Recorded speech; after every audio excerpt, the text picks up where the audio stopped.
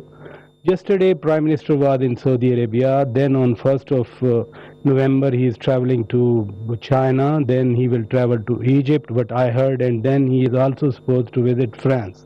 جب ملک میں یہ ماحول ہوگا, لاکھوں نہیں میں ہزاروں کہہ دوں لوگ آ جائیں گے, who would listen to Pakistani leadership when back in the country there is apparent turmoil? Thank you, sir. I think بڑا اچھا یہ آپ کا سوال ہے, اور یس ان چیزوں سے افیکٹ ہوتا ہے, بالکل ہوتا ہے. پولیٹیکل لیڈرشپ کی جو بات میں وزن ہے وہ ملک کی, اس کا دار و مدار ملک کی اسٹیبلٹی پہ ہوتا ہے.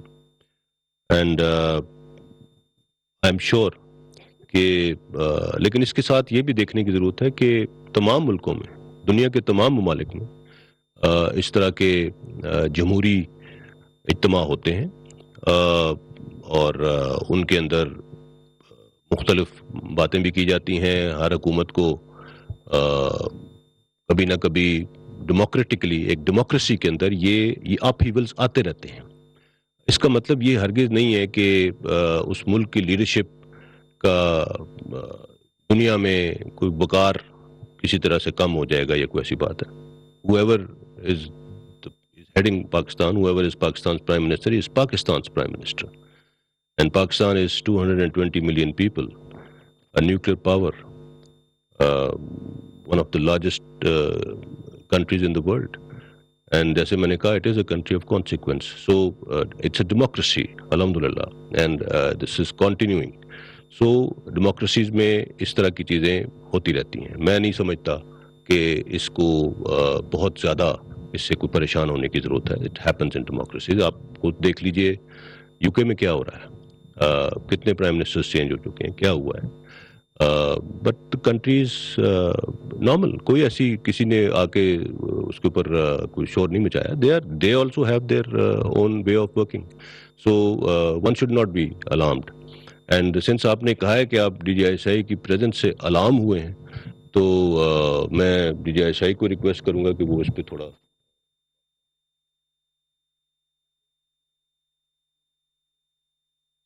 دیکھیے. ایجنسی کو بہت خوشی ہے کہ حکومت وقت اور D G I S P R جب بھی ضرورت پڑتی ہے وہ اس کی ترجمانی کرتے ہیں. اس لیے آپ کو حیران اور پریشان ہونے کی ضرورت نہیں ہے مجھے دیکھ کے. ہم ان کی ترجمانی سے مطمئن اور خوش ہیں. لیکن میں نے یہ ضرورت محسوس کی کہ ایجنسی کے کچھ معاملات, کچھ معلومات, کچھ پوشیدہ اور پیچیدہ معاملات ہیں جو ہر بندے کو معلوم نہیں ہوتے. وہ اگر میری جگہ کوئی اور کہے گا تو وہ غالباً احسن اقدام نہیں ہے. اس کو کہنے کی ذمہ داری میں اٹھانا چاہتا ہوں. میں نہیں چاہتا ہوں کہ جو معلومات ان کے پاس نہیں ہیں میں کسی اور کو بولوں کہ آپ میری طرف سے بول دیں. تو اس لیے میں خود آیا ہوں کہ اگر کہیں ضرورت پڑی تو میں آپ کو, جیسا میں نے شروع میں کہا کہ جھوٹ کے جواب میں کسی نے تو سچ کی جو چپ ہے وہ ختم کر دی.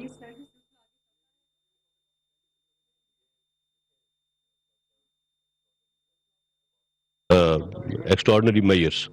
سو ڈی جی آئی کو یہاں پہ آنا اسی لیے پڑا کہ ایک بیک گراؤنڈ ہے جس کا انہیں بہت اچھی طرح سے معلوم ہے کہ کیا چیز کب کہاں پہ کیا کہا گیا اور کیا ہوا.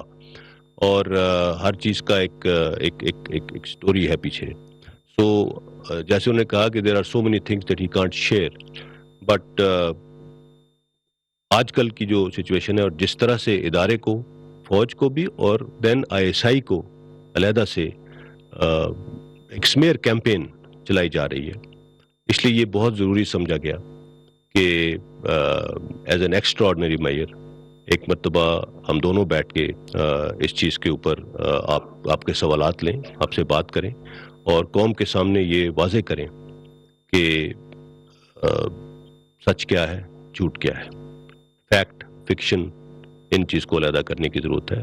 اور جس بیک گراؤنڈ کے ساتھ DGI کچھ چیزوں پہ بات کر سکتے ہیں, میرا نہیں خیال کہ میرے پاس اتنی انفارمیشن ہوتی ہے, اور آج اس وقت ضرورت تھی اس امر کی کہ ان کو یہاں پہ ہونا چاہیے. But this is not going to be a routine. This is what I have to share on دس.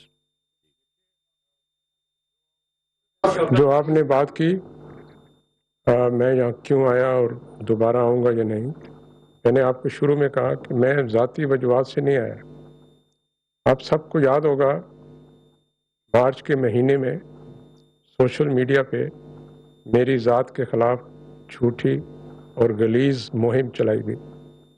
مجھے ایجنسی سے بھی فون آیا جس میں انہوں نے بتایا کہ سر آپ کے خلاف یہ ٹویٹر پہ مہم چل رہی ہے, ہم کیا کریں. تو میں نے بولا کہ جب کسی ٹویٹ کے ری ٹویٹس 8,000 ملین سے بڑھ جائیں پھر مجھے بتائیے گا, اس سے پہلے آپ میری ذات کی فکر نہ کریں, جو آپ کو قوم نے, ملک نے فرائض دیے ہیں اس پہ توجہ دیں. سو میں آپ کی ذات کے لیے آنا ہوتا تو تب آ چکا تھا.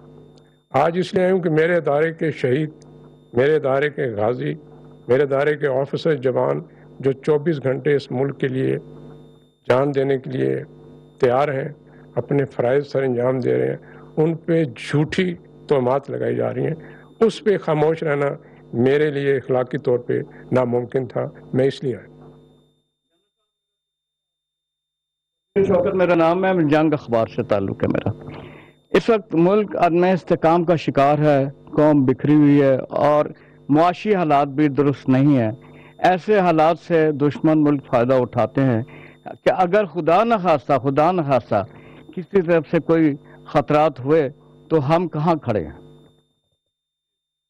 اگر آپ ملٹری خطرات کی بات کر رہے ہیں, ملٹری, تو یہ فوج دن رات اسی کام پہ مامور ہے, اور انشاءاللہ پاکستان کو جو بھی خطرات ہیں ان سے نپٹنے کے لیے ہم ہر وقت تیار ہیں. So you don't need to worry about that. یہ ہمارا کام ہے اور ہم کر رہے ہیں. اور پورا ہمارے تمام انٹرنیشنل بارڈرز, ہمارے تمام پورا پاکستان کا چپا چپا الحمدللہ سیکیور ہے, اور کسی قسم کا بیرونی خطرہ ہمیں نہیں ہے. اور جو بھی خطرات ہیں, جو بھی چیلنجز ہیں, ہمیں ان کا ادراک ہے اور ہمارے پاس ان کا جواب بھی ہے. Please don't worry about that, absolutely fine. صحیح نظام ہے, وہ مضبوط ہے کسی بھی بیرونی خطرے کے خلاف. اس کا سب سے بڑا ثبوت یہ ہے کہ کسی نے آپ پہ بیرونی کی سوچا بھی نہیں. کوشش کرنا تو ضرور کی بات ہے, کچھ نادانی ہوئی 2019 میں, شرارت, اس کا آپ نے جواب بھی دیکھ لیا. اکثر لوگ کہتے ہیں کہ پاکستان کی فوج ہے, اس کے پاس ایٹمی ہتھیار ہیں, اس کا ڈیٹرنس ہے, اس کا کیا فائدہ ہے. اس کا فائدہ یہی ہے کہ آپ کا دشمن آپ پہ حملہ آور نہیں ہو رہا, نہ سوچ رہے.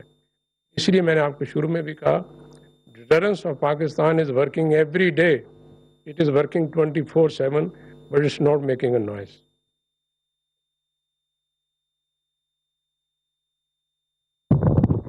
Assalamu alaikum, both of you gentlemen. It has been quite an informative and revealing press briefing indeed. میرے 2-3 سوال ہیں آپ دونوں حضرات سے. سب سے پہلے تو جنرل صاحب, آپ کے آنے سے لے کر اب تک پاکستان تحریک انصاف کچھ ناخوش نظر آئی. آپ نے رات کی تاریکیوں کی ملاقاتوں کی بات کی ہے, اور رات کی تاریکیوں کی ملاقاتوں کے اندر کچھ معاملات اچھے اور اگلی صبح کو معاملات خراب ہوتے ہوئے دیکھے. اس کی کیا وجہ ہے کہ رات کی تاریکی کے اندر ملاقات ہوتی ہے تو بات ٹھیک ہوتی ہے؟ کیا کوئی ہرڈل ہے, کیا کوئی ایسی رکاوٹ ہے جو آپ دیکھ رہے ہیں کہ تعلقات بہتر نہیں ہو پا رہے. دوسرا اس کے ساتھ ساتھ یہ جو ملاقاتیں چل رہی ہیں اس کے اندر ہم لوگوں نے ابھی کل ایک این او سی کے لیے ڈی سی اسلام آباد کو پاکستان تحریک انصاف نے اپنی نیکسٹ فرائیڈے کو جو آئیں گے اس کے لیے ایک این او سی مانگنے کے لیے لیٹر لکھا ہے. اس کے اندر اسپیسیفکلی سبجیکٹ میں لکھا گیا پیسفل پبلک گیدرنگ اینڈ سٹ ان. کیا آپ کے پاس اطلاعات ہیں کہ واقعی میں اور رات کی تاریکیوں میں بھی کیا اس بارے میں کوئی یقین دہانی کروائی گئی ہے کہ یہ جو سٹ ان ہے یہ پیسفل ہی ہوگا یا نہیں ہوگا؟ آپ کی اس پہ کوئی بات چیت ہوئی؟ ڈاکٹر صاحب ہم لوگ Arshad Sharif D G I S P R ہم ارشد شریف کی وفات پہ بہت سارے سوالات سن رہے ہیں. حکومت کی سمت سے بھی ہمیں سوالات سننے کو مل رہے ہیں.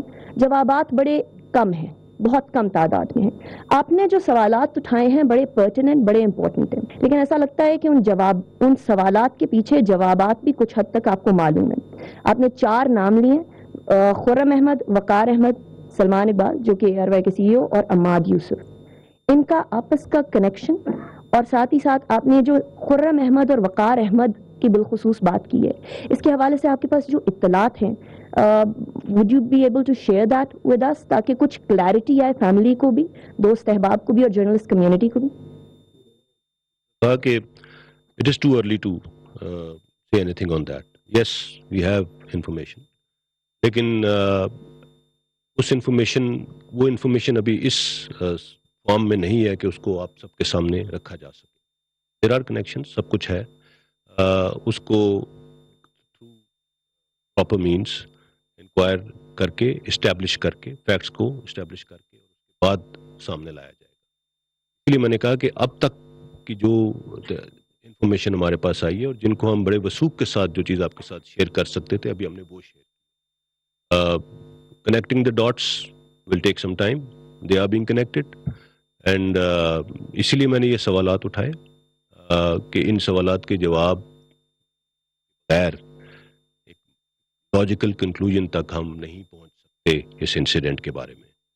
And that is all I would like to say right now.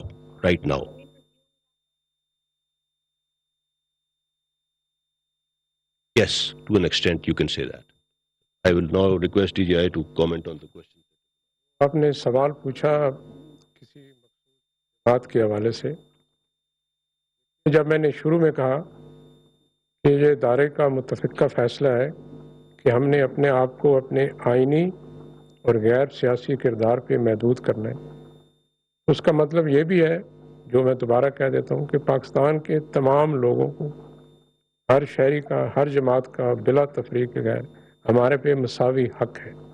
اس لیے یہ نہیں ہے کوئی بھی جماعت کل آئینی طریقے سے حکومت بناتی ہے تو ادارے کا فرض ہے کہ اس حکومت کی ریاست کی خاطر آئینی حدود میں رہ کے مدد کرے. ہم یہ مدد کرتے رہے ہیں اور کرتے رہیں گے. کسی جماعت کے ساتھ میرے ادارے کا, میری ایجنسی کا کوئی ذاتی عناد نہیں ہے. یہ دوبارہ دہرا دیتا ہوں. اور جس جماعت کا آپ نے نام لیا اس میں میرے غالباً ذاتی دوست باقی جماعتوں سے زیادہ ہیں. جو آپ نے بات کی میٹنگز کی, دیکھیے وہ میٹنگز ہوئیں, اس میٹنگ میں جو ہمارا مشورہ تھا, جو ہمارا بیانیہ تھا, جو بات ہم نے کہی وہ یہی تھی کہ آپ نے جو کرنا ہے پاکستان کے آئین اور قانون کے تحت رہ کے کریں. ہم کوئی ایسی مدد فراہم نہیں کر سکتے جو پاکستان کے آئین, قانون اور اخلاق کے مطابق نہ ہو.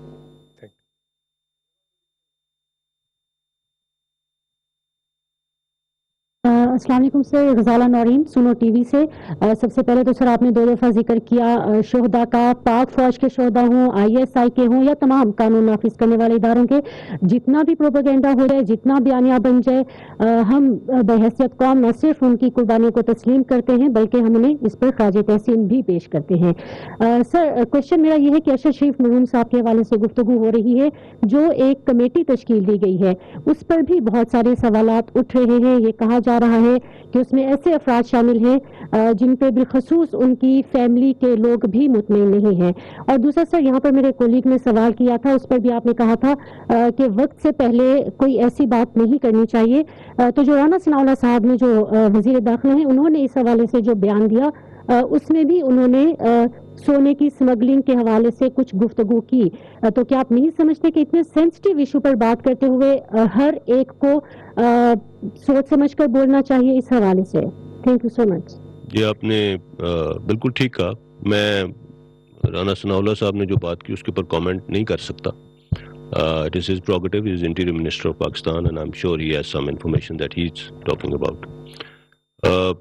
As far as کمیٹی جو انکوائری کمیٹی کا آپ ذکر کر رہی ہیں، دیکھیے اس میں جہاں تک مجھے پتا ہے جو سوال انفیکٹ تھوڑا بعد میں اٹھا، ہم نے اس سے پہلے ہی جیسے ڈی جی آئی نے بتایا کہ اپنے ممبرز اس سے نکال لیے تھے. اسی کے اوپر کسی نے کوئی یہ شاید سوال اٹھایا تھا کہ جی جن کے اوپر انگلیاں اٹھ رہی ہیں وہی اس کے ممبر ہیں. تو we even before that comment came I can tell you for sure, شاید کسی کو معلوم نہیں تھا کہ اس سے پہلے ہم یہ فیصلہ کر چکے تھے اور اناؤنس کر چکے تھے کہ they will be nobody from the agencies either M I اور I S I forming part of that committee.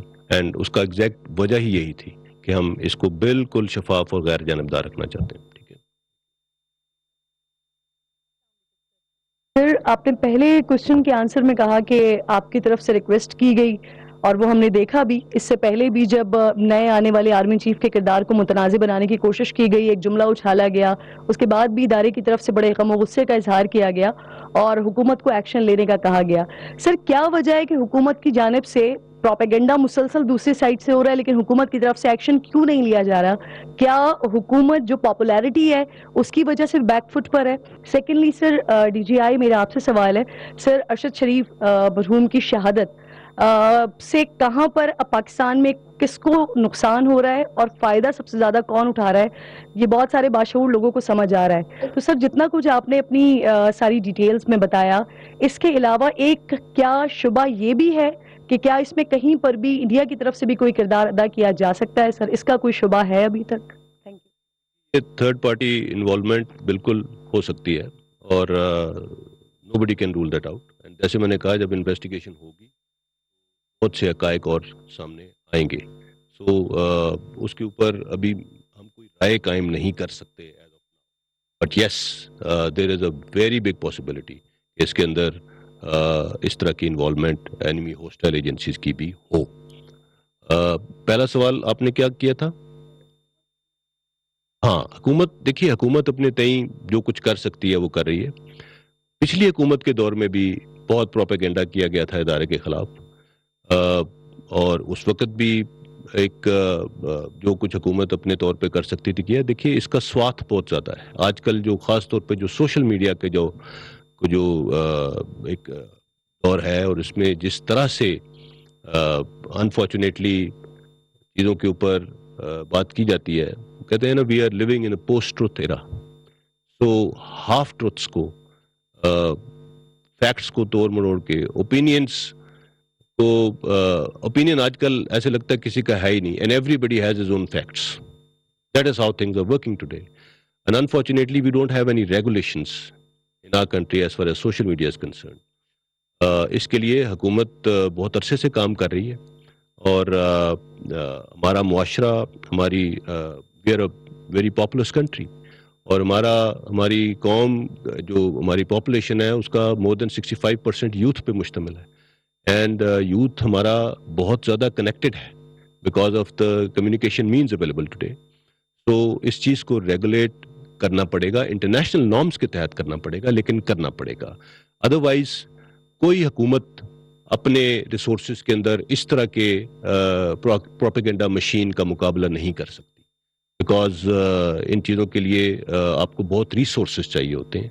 سو ہمیں ٹیکنالوجیکلی اپنے آپ کو اکوپ کرنا پڑے گا اور ہمیں اپنے ریگولیشن بنانے پڑیں گے اور اپنے جو ہمارے لاز ہیں. ہمارا مسئلہ یہ ہے کہ ہمارے جو ایگزسٹنگ لاز بھی ہیں ان کو بھی امپلیمنٹ نہیں کر پا رہے ہم. سو اس مد میں بہت کام کرنے کی ضرورت ہے. That is what I feel about it. Would you like to say anything? تحقیقات ہو رہی ہیں، میں یہی درخواست کروں گا جب تک وہ تحقیقات کسی منطقی نتیجے پہ نہیں پہنچتے ہم اپنی رائے محفوظ رکھیں. تو آپ نے بات کی کہ حکومت کیوں نہیں اداروں کے خلاف جب غیر قانونی بات چیت کی جاتی ہے تو حکومت جواب کیوں نہیں دیتی؟ حکومت جواب دیتی ہے. آپ نے کچھ دن پہلے دیکھا کانفرنس میں اداروں کے خلاف غلط نعرے بازی کی گئی اور غلط زبان استعمال کی گئی. اس کی مذمت وزیر اعظم پاکستان نے بھی کی، اس کی مذمت وزیر قانون نے بھی کی، اس کی مذمت جو ہمارے خارجہ کے وزیر ہیں انہوں نے بھی کی، اور جو پاکستان کے سابقہ صدر ہیں انہوں نے بھی کی. تو میں یہ کہنے کی پوزیشن میں نہیں ہوں کہ حکومت اس کا جواب نہیں دیتی. وہ جواب آپ کی مرضی اور منشا کے مطابق ہے یا نہیں، یہ ایک الگ سوال ہے، لیکن میں یہ نہیں کہوں گا کہ حکومت دانستہ خاموش ہے.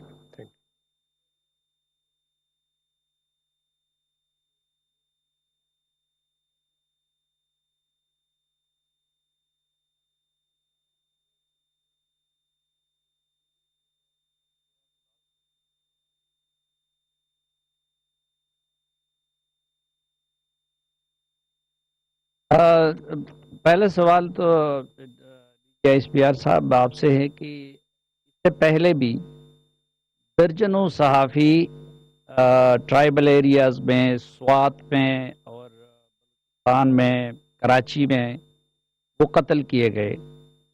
آج تک کسی ایک کے بھی قاتل نہیں پکڑے جا سکے. دوسرا، جو سب سے ہائی پاورڈ کمیشن بنا تھا وہ میرے خیال میں حامد میر کے کیس میں بنا، لیکن آج تک ان کی فائنڈنگز وغیرہ سامنے نہیں آئی. اس لیے لوگ جب یہ کمیشن وغیرہ کا اب ارشد شریف شہید کے بارے میں سنتے ہیں تو لوگ یقین نہیں کرتے. تو ایک تو میرا سوال یہ ہے کہ کیا آپ ہمارے ساتھ اس مطالبے میں اپنی آواز ملائیں گے کہ جو حامد میر یا اس سے پہلے اسد طور اور ابصار عالم وغیرہ کے واقعات ہوئے ہیں اور سلیم شہزاد کے، اس کے فائنڈنگ سامنے لائے جائیں. دوسرا، ان میں جو کمیشن ہے اس میں سی پی جے جیسے عالمی اداروں کو اور پی ایف یو جے جیسے اداروں کو اگر شامل کیا جائے اس کی کریڈیبلٹی کے لیے تو اس پہ آپ لوگوں کو تو کوئی اعتراض نہیں ہوگا. اور یہ جو پہلے میں نے آپ سے عرض چاہیں گے کہ ان کو شامل کیا میں ڈی جی صاحب ڈی جی ایس آئی سے بھی سوال کروں. ایک سر آج کل ایک لیڈر ہمیں کہہ رہے ہیں کہ جی لفافی ہیں اور یہ صحافت والے لفافے لیتے ہیں. آپ کی ایجنسی کے پاس سارے رپورٹس ہوں گے، تو اگر میرے بارے میں، باقیوں کے بارے میں آپ ہمیں، یعنی میری طرف سے بالکل ریکویسٹ بھی ہے، اجازت بھی ہے کہ ہم میں سے کون کون لفافے لینے والے ہیں اور کون کون نہیں ہیں.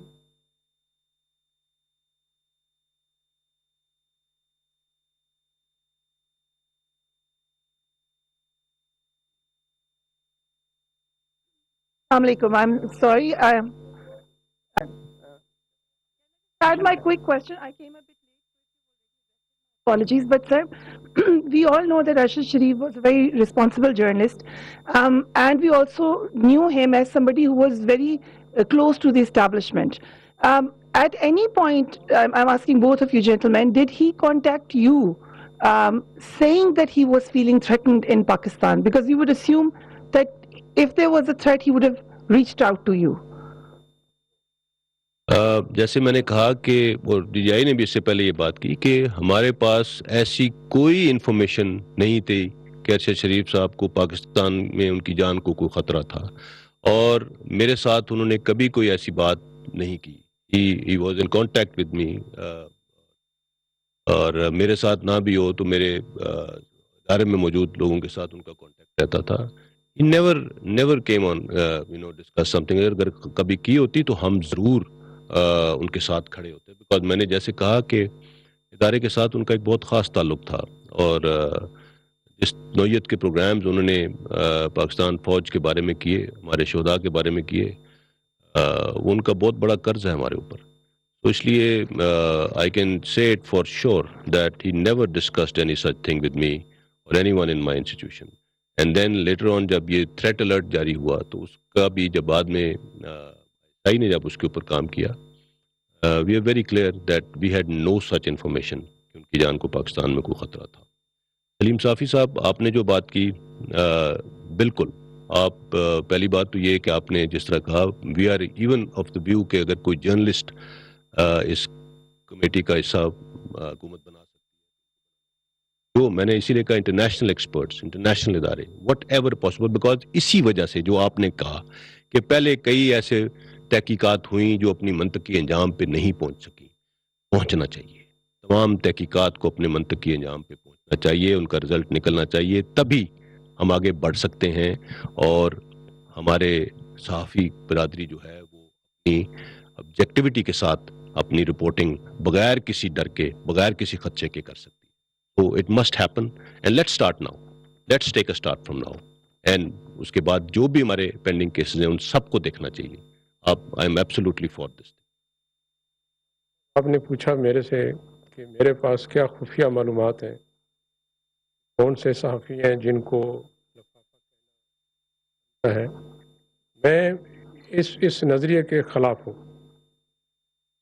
پاکستان کے صحافی بہت مشکل دشوار خدشات اور خطرات کے باوجود اپنا کام بہت اچھا انجام دیتے. میں وزیرستان میں بھی رہا ہوں ضرب حض میں بھی رہا ہوں فساد میں نے بلوچستان کے دور دراز علاقوں میں پہاڑوں میں دیکھا ہے ہمارے صحافی اپنی جان کو خطرے میں ڈال کے اپنے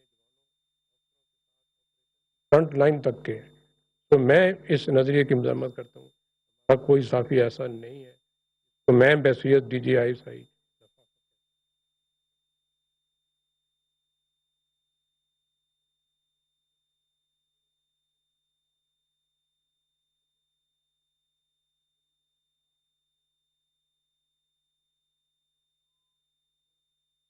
سے